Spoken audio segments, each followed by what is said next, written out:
Exclamation point में। आज की इस वीडियो में हम क्लास 8 की एनसीईआरटी मैथ की बुक एक्सरसाइज 3.3 के क्वेश्चन 7 टू नेक्स्ट क्वेश्चंस, इसके आगे जितने भी क्वेश्चंस हैं वो सारे क्वेश्चंस हम करेंगे।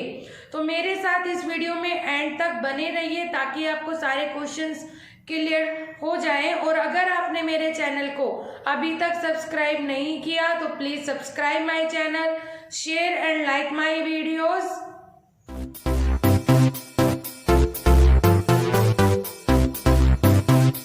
स्टूडेंट, ये आपकी एक्सरसाइज 3.3 का 7th क्वेश्चन है, जहां आपको एक पैरेललोग्राम HOPE एक पैरेललोग्राम दी है होप, जिसमें आपको वैल्यू फाइंड आउट करनी है x y z की, जहां x y z की वैल्यू फाइंड आउट करनी है। देखिए इन क्वेश्चन को किस तरह हम सोल्व करते हैं, मैं पहले भी आपको अपनी एक्सरसाइज 3.3 की क्वेश्चन 1 to 6 में एक्सप्लेन कर चुकी हूँ।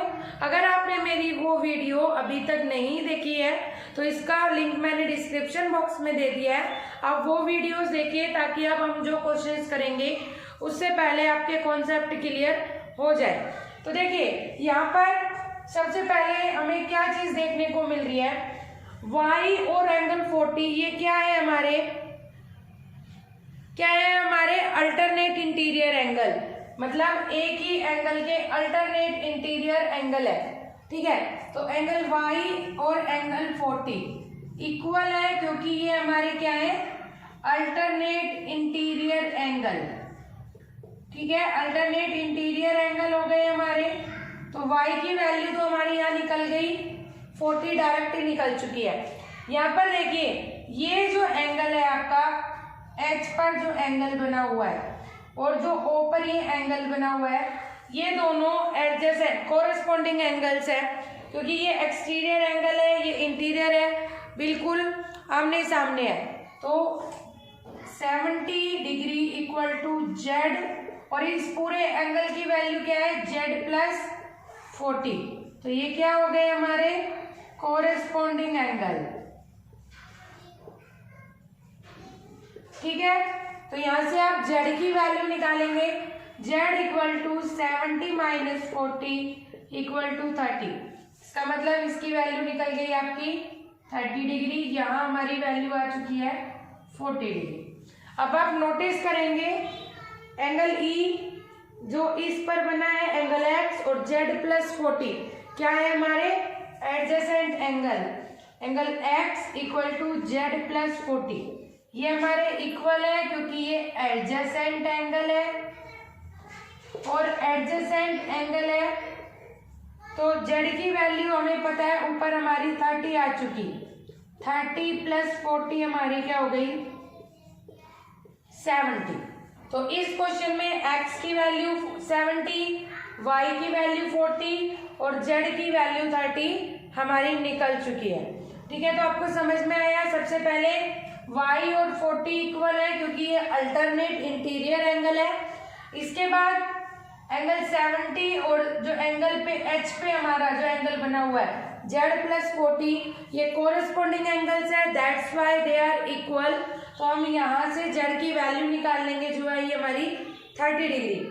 अब इसी तरह x की वैल्यू x और z प्लस 40 जो एंगल है ये हमारे अल्टरनेट एडजेसेंट एंगल है, दैट्स व्हाई यहाँ से x की वैल्यू निकल गई हमारी 70 डिग्री। ठीक है स्टूडेंट, क्लियर। अब हम अगला क्वेश्चन देख लेते हैं हमारा। स्टूडेंट 8th क्वेश्चन के फर्स्ट पार्ट में आपको एक पैरेललोग्राम दी है गन्स, GUNS गन्स दी है, जहां आपको साइड्स की वैल्यू दी है। GU है हमारी 3y माइनस 1, UN है हमारी 18, SN है हमारी 26 और SG है हमारी 3x, जहां आपको x और y की वैल्यू आइडेंटिफाई करनी है। तो देखिए पैरेललोग्राम में पता है हमें अपोजिट साइड्स क्या होती है, equal. GU equal to SN because opposite sides of a parallelogram are equal. तो GU क्या है 3y माइनस n, SN क्या है 26। यहाँ से आप y की वैल्यू निकाल लेंगे, 3y इक्वल टू 26, इधर माइनस का 1 है, उधर जाएगा तो प्लस का 1, तो 26 प्लस 1 27, y की वैल्यू 3 इधर मल्टीप्लाई में, इधर जाएगा तो डिवाइड में, तो y क्या आ गया 9।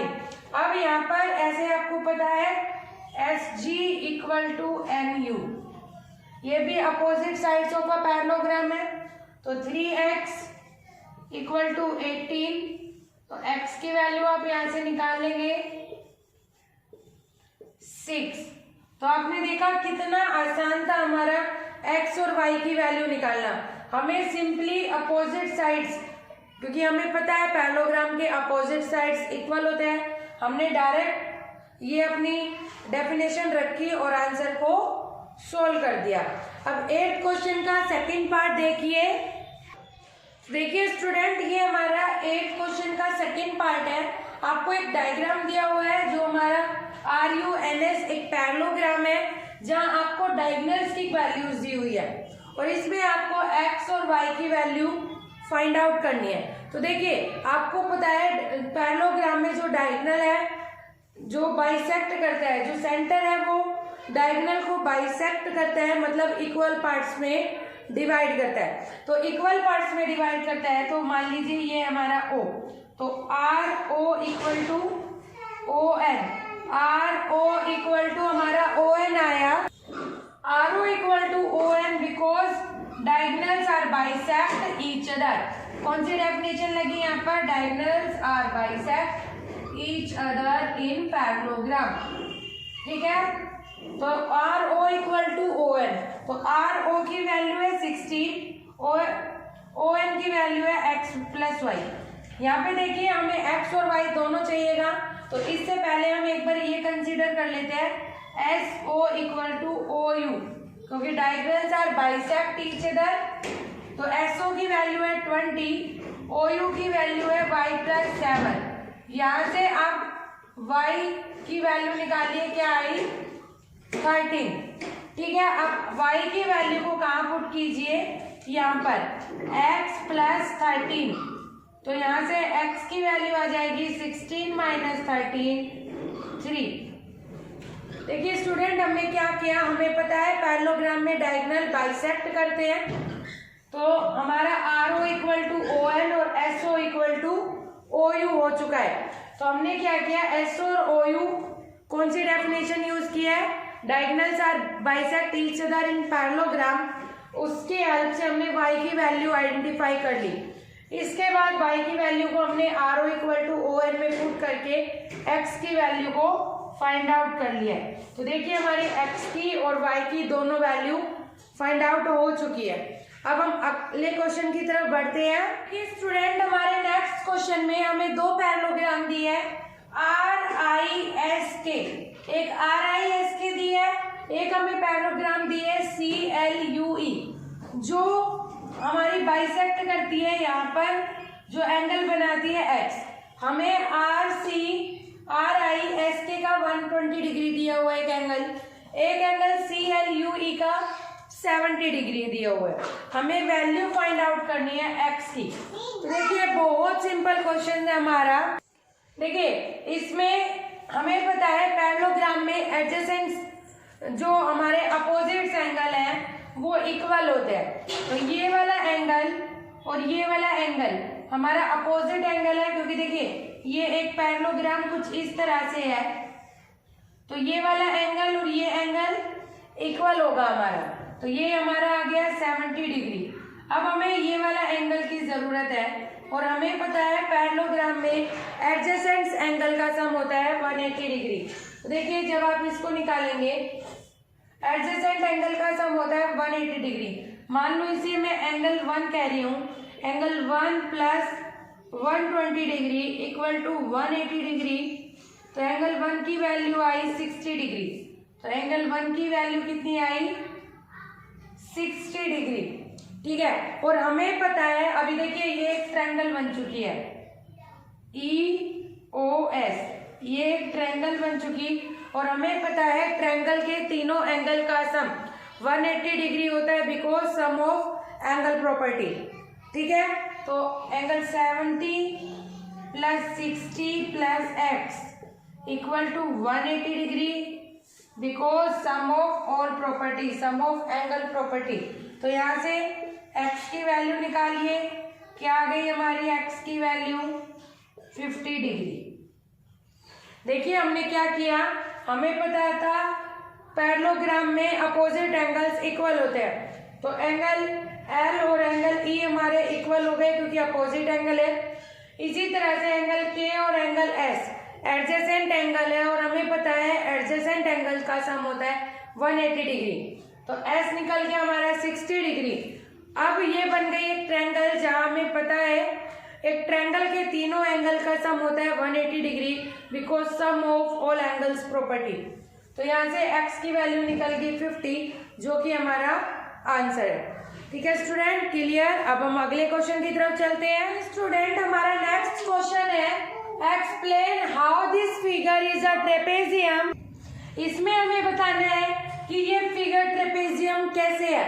अगर ये ट्रेपेजियम है तो कौन सी दो लाइन हमारी पैरेलल है। देखिए ट्रेपेजियम में अगर दो लाइन पैरेलल होती है और उनको बीच में कट करती हुई एक लाइन जिसे हम कहते हैं ट्रांसवर्सल लाइन जाती है और इसके दोनों एंगल का, इन दो एंगल का सम 180 डिग्री बनता है, तो ये कहलाता है हमारा ट्रेपेजियम। अगर दो लाइन पैरेलल है उनको कट करती है ट्रांसवर्सल लाइन और उसके एडजेसेंट एंगल्स का सम होता है 180 डिग्री, तो वो कहलाएगा हमारा ट्रेपेजियम।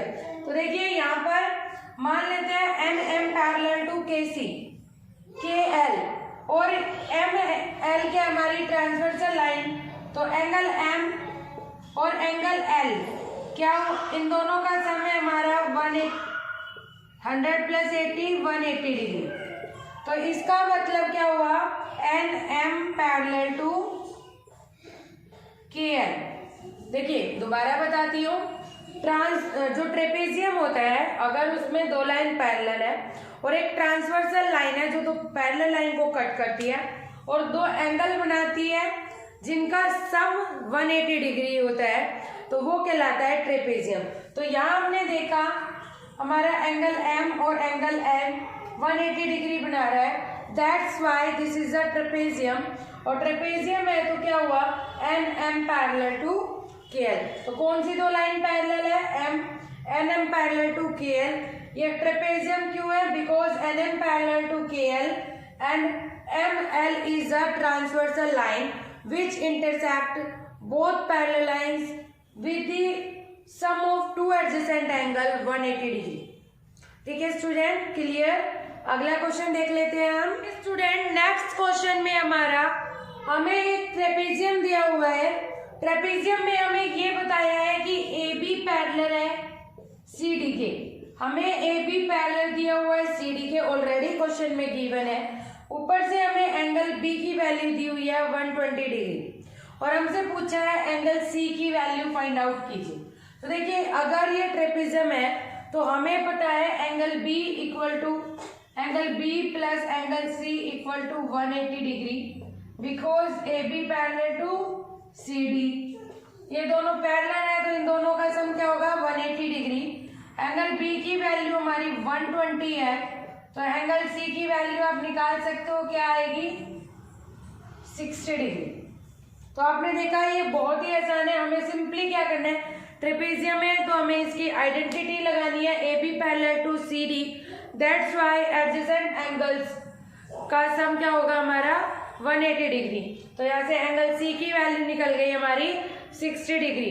अब लास्ट क्वेश्चन देख लेते हैं। अब हम स्टूडेंट लास्ट क्वेश्चन में हमारा एक ट्रेपेजियम दिया है जहां में दिया है S P parallel to R Q.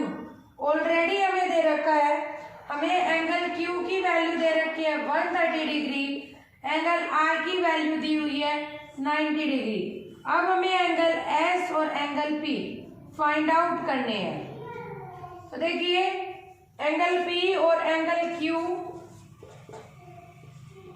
Angle P और एंगल क्यू का सम होगा 180 डिग्री बिकॉज ट्रांसवर्सल लाइन, अगर ये पैरेलल है और पी क्यू हमारी ट्रांसवर्सल लाइन है तो क्या होगा सेम साइड के एंगल हो गए हमारे। ठीक है, तो सेम साइड एंगल लिखोगे तो एंगल पी की वैल्यू आ जाएगी हमारी 180 डिग्री माइनस 130 कितनी आ गई 50 डिग्री। इसके बाद एंगल एस भी आप ऐसे निकाल सकते हो, एंगल एस और angle R, angle S plus angle R equal to 180 degree. तो एंगल एस की वैल्यू कितनी आ गई 180 डिग्री माइनस 90 डिग्री। अब देखिए क्वेश्चन में आगे पूछा है क्या पी की वैल्यू फाइंड आउट करने का और तरीका है।